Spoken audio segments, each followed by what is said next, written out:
Hello, अस्सलाम वालेकुम। मैं प्रोफेसर शमीम अहमद अपने YouTube channel forum for secular democracy and social justice पर आप सब दोस्तों से मुखातिब हूँ।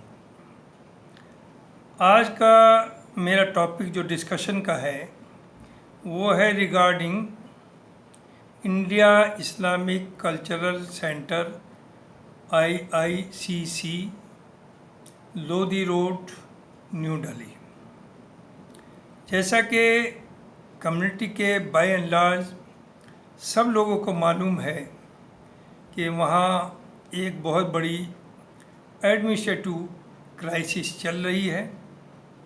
जो लोग अहदेदारान थे, जो उसे सेंटर को चला रहे थे, जो वहाँ बोर्ड ऑफ ट्रस्टीज़ थे, एग्जीक्यूटिव के मेंबर्स थे, प्रेसिडेंट थे, वाइस प्रेसिडेंट थे, सेक्रेटरी थे, एट्सेट्रा, उनमें कुछ तालमेल की कमी नज़र आ रही है। उसकी वजह से सेंटर की रेपुटेशन और सेंटर की वर्किंग के ऊपर एक बहुत बड़ा सवाल या निशान भी लग रहा है और एक प्रॉब्लम भी फेस हो रही है। यहाँ तक हुआ कि जो वहाँ एम्प्लॉइज़ 10-10, 15-15 साल से काम कर रहे हैं, उनकी सैलरी तक देने में प्रॉब्लम्स आई। देखिए, मैं थोड़ा चूँकि शुरू से काफ़ी दिनों से मैं उससे जुड़ा रहा, तकरीबन 2004 से तो बहुत ज़्यादा रहा, तो मैं आपको बताना चाहूँगा कि ये ज़मीन किसी मकसद के लिए अलॉट की गई थी इंदिरा गांधी से।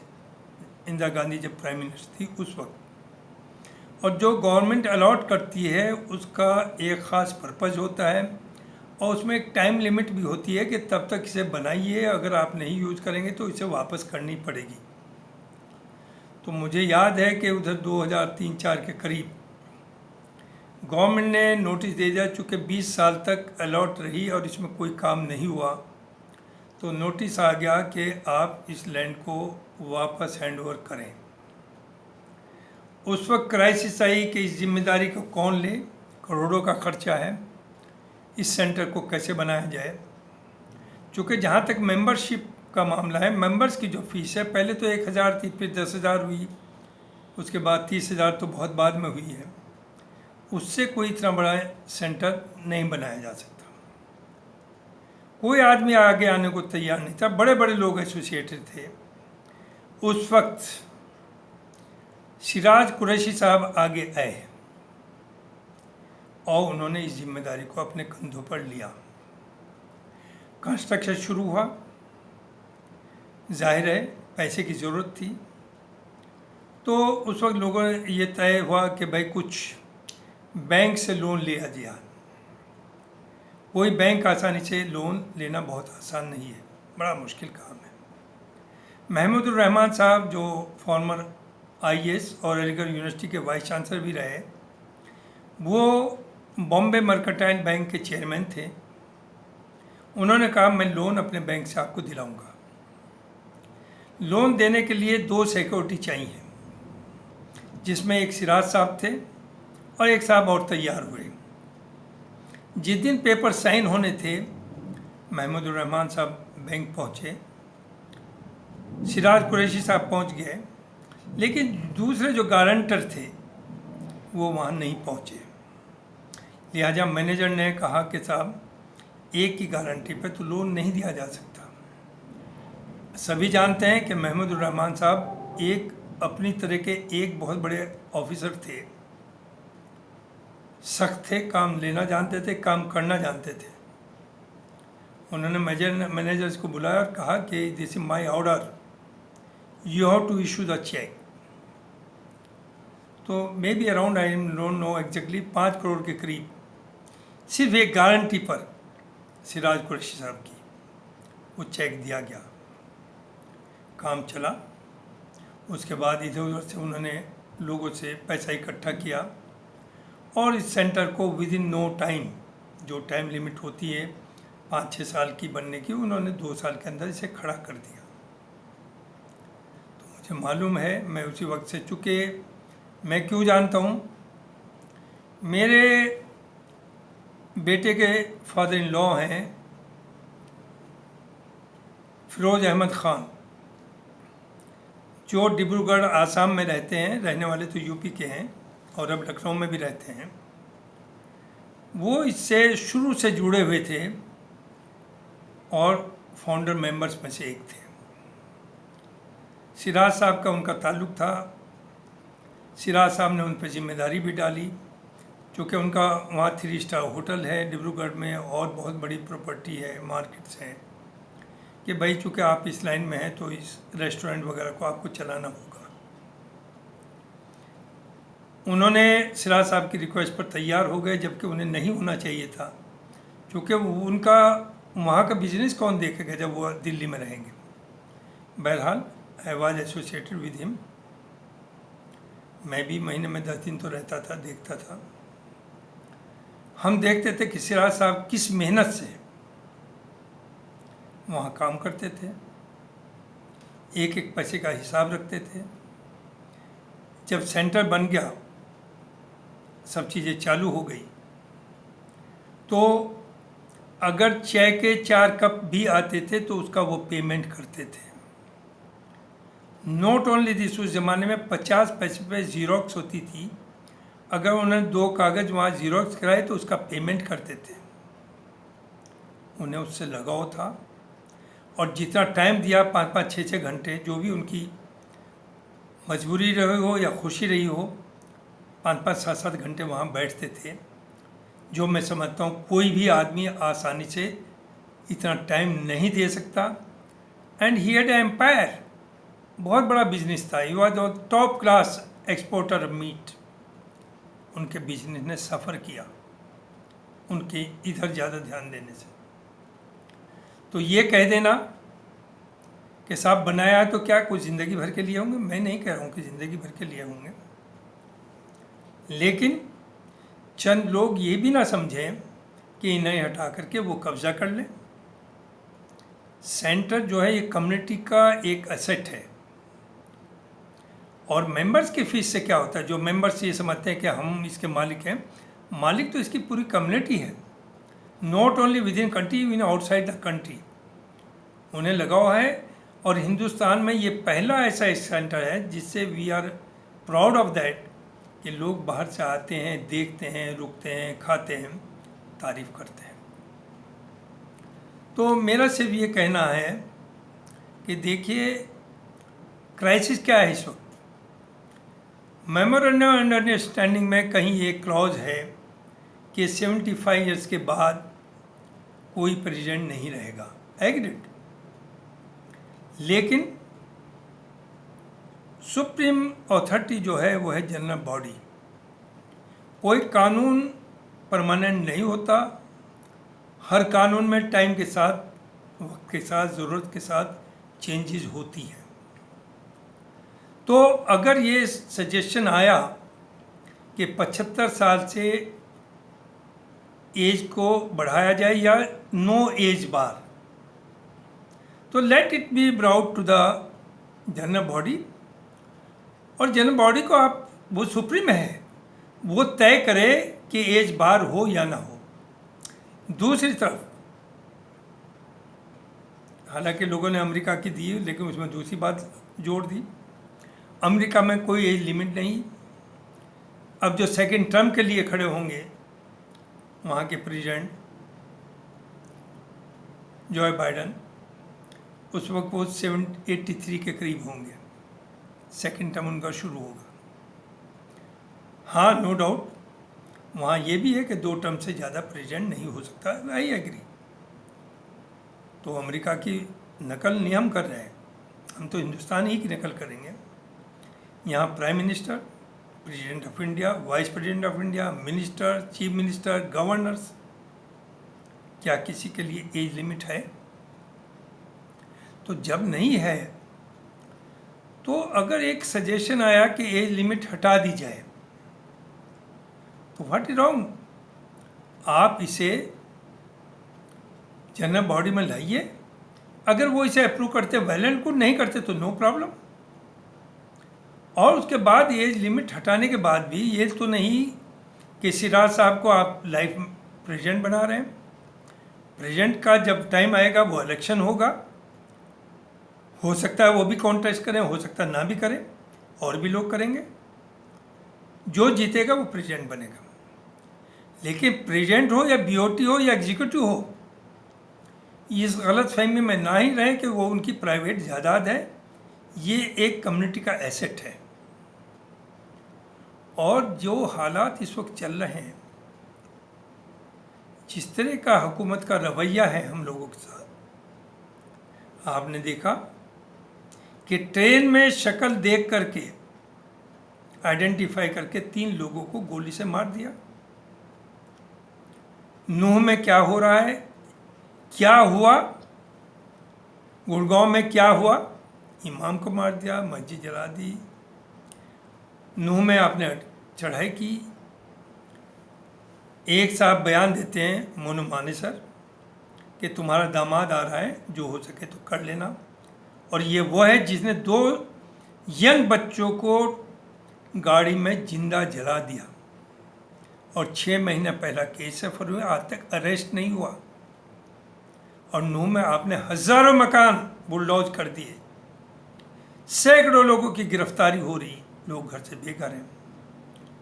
तो हालात बहुत ख़राब है। हमारी कोशिश होनी चाहिए कि मुल्क में पीस हो, भाईचारा हो, मोहब्बत हो, ना कि हम इन मामलात को इसमें अपनी एनर्जी वेस्ट करें और यहाँ जंग करें एक सेंटर को कब्जाने के लिए। ये बहुत अच्छी बात ये कम्युनिटी के इंटरेस्ट में नहीं है। दूसरी चीज़ देखिए, हम लोग एक तरफ तो अल्लाह पे यकीन करते हैं, लेकिन कोई कसर नहीं एक दूसरे को नुकसान पहुंचाने की छोड़ते हैं। और जब कुछ नहीं होता तो कहते हैं अल्लाह को ये मंजूर था। तो जब अल्लाह को ये मंजूर था तो उससे पहले ही कुछ कदम ले लें। तो मैं ये समझता हूँ कि कोर्ट में जाने की ज़रूरत नहीं है और नहीं थी। कोर्ट से केस को विड्रॉ कर लीजिए।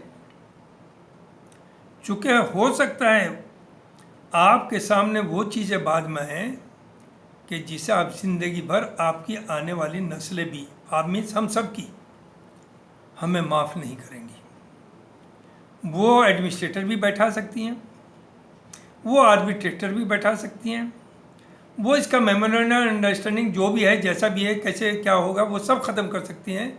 इसका कॉन्स्टिट्यूशन ही ख़त्म कर सकती हैं, क्योंकि ये भी सबकी आंखों में खटक रहा है। तो मेरी रिक्वेस्ट ये है कि आर्बिट्रेटर बैठे या गवर्नमेंट का एडमिनिस्ट्रेटर बैठे, कोर्ट को इस तरह का डिसीजन ले ले। कुछ भी हो सकता है इस बीओटी को चार्ज दे दे, हो सकता है प्रेसिडेंट को कह दे कंटिन्यू कर, कुछ नहीं आप कह सकते कोर्ट के बारे में। तो बेहतर ये अपने मामलात को, जो अच्छे लोग हैं, दोनों तरफ अच्छे लोग हैं, 2 ग्रुप चल रहे हैं इस वक्त, सेवियर ऑफ ICC, दूसरा है वेल विशर्स। मैं समझता हूँ दोनों अलग अलग तरह के लोग हैं, लेकिन काफ़ी लोग उसमें कॉमन भी हैं। तो मेरी राय ये है कि सभी अच्छे लोग दोनों तरफ से बैठें और एक तरीका निकाल जाए कि इसे रिजॉल्व करें। कोर्ट में कोई मामला भूल जाइए कि जस्टिस मिलती है। अयोध्या का मामला आप देख चुके हैं, शुरू से आखिर तक कहते आए कि ज़मीन भी उनकी है, दरवाज़ा गलत खुला, मूर्ति गलत रखी गई, तोड़ा गलत गया, लेकिन आस्था का मामला है, मंदिर वहीं बनेगा। और कौम जानती थी, हमने तो फेस सेविंग की थी कि जो कोर्ट कहेगा हम मान लेंगे, और माना हमने। क्यों? अगर आप ना मानते तो वही होता जो 92 में कत्लेआम हुआ था, वही होता। और आप पे दबाव बनता अगर आपके फेवर में आता कि आप खुद डोनेट करिए, और ह्यूमिलेशन होता। तो कम्युनिटी ने बहुत अच्छा किया, पीसफुल रहे, कोई रिजेंटमेंट नहीं दिखा। लेकिन सवाल कम्युनिटी का नहीं, जितने भी एक्टिविस्ट हैं, majority of them are non Muslims, वो सब बता रहे हैं कि क्या हुआ कोर्ट में, कैसे जजमेंट आया। तो इन बातों को समझिए, हालात को अपने समझिए। कहीं ऐसा ना हो बिजनेसमैन हो या सरकारी मुलाजिम हो, रिटायर होने के बाद भी उसकी इंक्वायरी हो सकती है। और आप 100% ईमानदार हो सकते हैं, साफ सुथरे हो सकते हैं, लेकिन अगर आपको फंसाना चाहती है तो इंटेलिजेंस एजेंसी 2 मिनट में फंसाती है। 50 के साथ ये केसेज हो चुके हैं। जिस मुल्क के अंदर पुलिस कस्टडी में है 2, इलाहाबाद के बहुत बड़े नेता, पुलिस कस्टडी में उन्हें मार दिया जाता है, तो क्या नहीं हो सकता। तो इसलिए आप अपनी एनर्जी हिंदू मुस्लिम यूनिटी, भाईचारा, लोगों को ये समझाने में कि हमारा मुल्क सर्वाइव कर रहा है यूनिटी इन डाइवर्सिटी के ऊपर। हम सब अपना मजहबी, अपनी कल्चर अलग अलग रख सकते हैं, लेकिन मुल्क को बचाने के लिए, मुल्क की तरक्की के लिए हम सब एक हैं। देखिए, मुझे ये कहने में कोई एतराज़ नहीं है, सिराज साहब की पॉलिटिकल या सोच वो अलग है, जिससे मैं भी एग्री नहीं करता हूँ, लेकिन उन्होंने कभी इस प्लेटफॉर्म को कम्युनिटी के बुरे के लिए नहीं इस्तेमाल किया, ना करने दिया, और ना ही उन्होंने कभी ऐसा statement by and large issue किया कि जो कम्युनिटी को नीचा दिखाए। तो ये कहना क्या वो ज़िंदगी भर रहेंगे? वो आप तय नहीं करेंगे, वो तो जनरल बॉडी तय करेगी। लेकिन फिर भी जो भी आप चाहते हैं, जैसा भी चाहते हैं, पहले तो मेरी अपील सब लोगों से ये है, दोनों पार्टी से, कि कोर्ट में जो केसेस करे हुए हैं उन्हें विड्रॉ करिए और फिर टेबल पर बैठिए। और दुनिया में कोई इशू ऐसा नहीं जिस पर समझौता नहीं होता। मर्डर्स हो जाते हैं, मौतें हो जाती हैं, फिर भी बैठ कर के समझौता ही करना पड़ता है। तो इसलिए सिराज साहब का, अगर मैं ये कहने भी मुझे एतराज़ नहीं, अगर सिराज साहब ना होते तो ये ज़मीन वापस होती, ये कल्चर सेंटर आपको नज़र ही ना आता।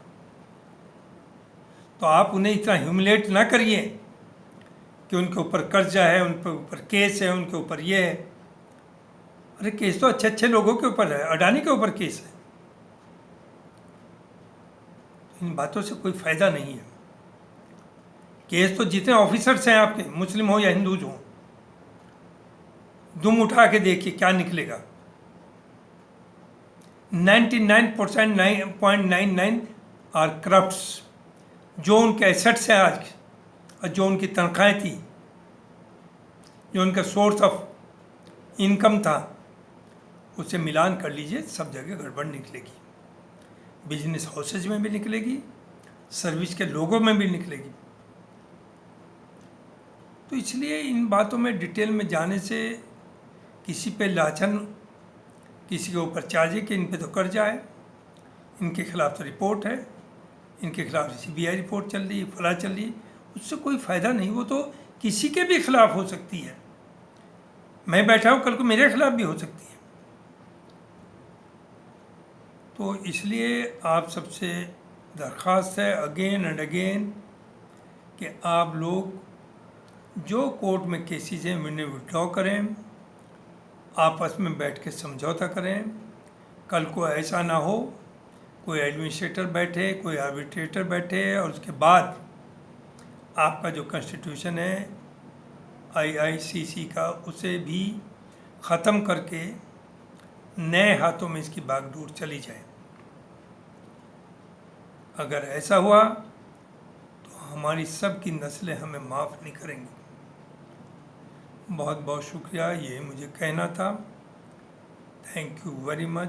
अस्सलाम वालेकुम।